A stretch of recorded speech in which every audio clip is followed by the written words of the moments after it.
You ever notice that when you have ADHD, heartbreak doesn't just hurt, it consumes you.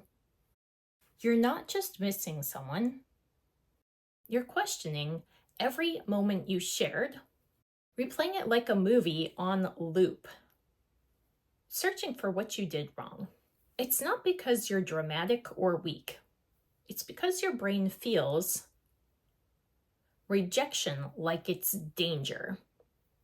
That pain, it's real, but it's not the truth. I was actually only diagnosed with ADHD recently, and it helped me to make sense of why I've always struggled so much to move on from heartbreak. I used to think I was overly sensitive, or that maybe I loved too hard. But what I've learned since then is that for people with ADHD, heartbreak isn't just emotional, it's neurological. And that understanding changed everything for me. You know how some people can go through a breakup, cry for a week or two, and eventually start to feel better? For people with ADHD, it doesn't always work that way. When someone you love pulls away, it can feel like your whole nervous system short circuits. That's because of something called Rejection Sensitive Dysphoria, or RSD. RSD is something that happens when your brain reacts to rejection or even the idea of it like it's a full-blown emergency. And because your mind can't tell the difference between imagination and reality, it's not just emotional pain, it's physical. Your stomach knots, your chest tightens, your heart races, or sometimes you just feel that drop in your chest that feels like you just got punched in the heart. Sometimes rejection isn't even real.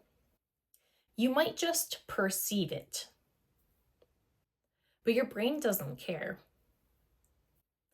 People with ADHD often walk through life with an invisible filter meant to hide their elevated sensitivity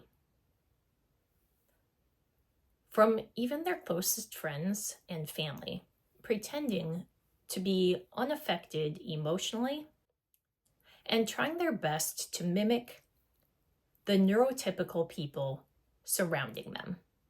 But they are constantly shadowed by every past rejection, every moment of exclusion, every time they felt too much or not enough. So when love ends, even softly, it feels like all the losses come back at once. RSD also comes from a deep fear of disappointing others. It's that sick feeling when you think that someone you care about might be upset with you. Or worse, that they've withdrawn their love because you said the wrong thing or weren't enough for them. You start trying to fix it, prove yourself, or pretend you're fine. But all that does is bury the pain deeper. You might scroll through old messages, look at their photos, or replay your last conversation again and again, searching for proof that you mattered or signs of what you did wrong. It's exhausting because deep down, RSD convinces you that their silence means you were never really loved in the first place. But that's not true. That's your brain trying to protect you from pain by overreacting to it. It's like having a smoke alarm that goes off Not just when there's a fire, but every time you burn toast. Some people try to outrun it by avoiding situations that could trigger rejection altogether. Keeping quiet in relationships, not speaking up, never getting too close, but avoidance doesn't protect you. It just keeps you lonely. And the truth is, rejection and criticism are a part of life. We all face them. So the real challenge for people with ADHD and RSD isn't to avoid rejection, but to recognize the pattern, to realize that your brain is wired to ring the alarm louder and longer than it should. And that doesn't make you weak. It makes you unique. That intensity can even be a strength in some areas of life. Heartbreak hits harder when you feel everything more deeply. But you're not broken. You're just wired to love and hurt with your whole being.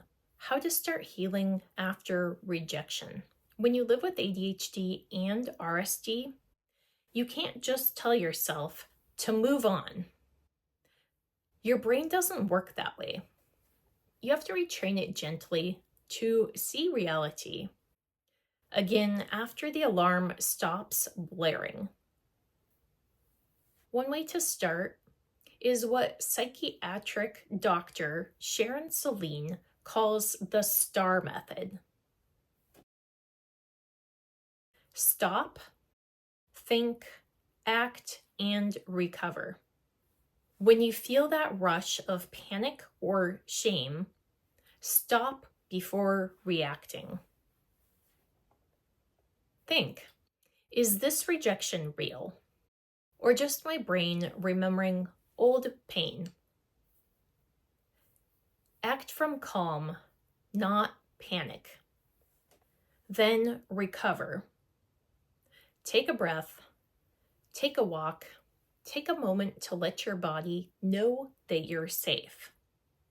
It sounds simple, but it helps your nervous system learn that not every silence means danger. Another tool is the happy and crappy list. Every day, write down one thing that felt good and one thing that didn't. Over time, you'll begin to see that bad moments don't erase the good ones. They coexist.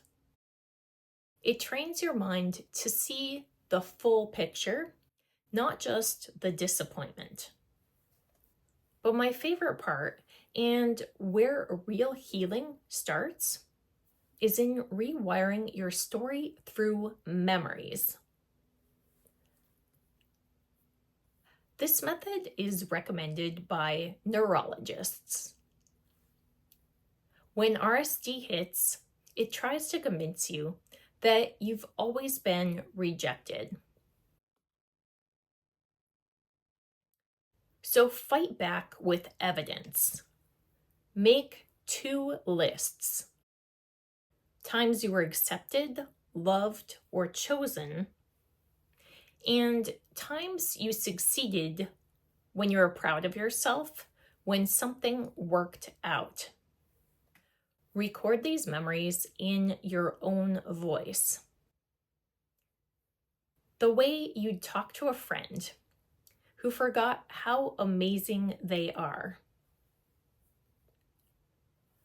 Then listen to it every morning when you first wake up and again before bed. You're reminding your brain of the truth. You have been loved. You have overcome. You have been enough. And don't let anyone else try to tell you differently. With time, that repetition becomes rewiring. Your brain begins to believe what your heart has always known. Rejection doesn't define you. Resilience does. And sometimes the problem isn't even you. It's them.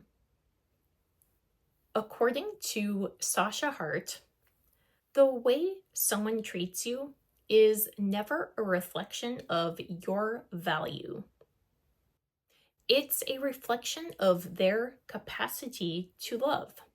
He says that if someone keeps letting you down and kindness is missing again and again, if disrespect keeps happening, it's not because you're unworthy. It's their level of awareness. Knowing that can make things feel lighter. But still, that doesn't make their behavior okay. And that doesn't mean that you have to accept bad treatment. Maybe the truth is that people with ADHD don't just love, they absorb people. Every memory, every look, every goodbye lives somewhere inside of you. And healing isn't about erasing them. It's about learning to carry them differently with softness, not shame. So if you're watching this, feeling like you'll never get over them, please hear me. You will. Not because the pain disappears overnight, but because one day you'll realize that feeling deeply has always been your superpower. You don't have to stop being sensitive. You just have to stop mistaking that sensitivity for weakness. Because even when your heart hurts louder than your logic, it's not just you, it's me. You're human. Stay messy.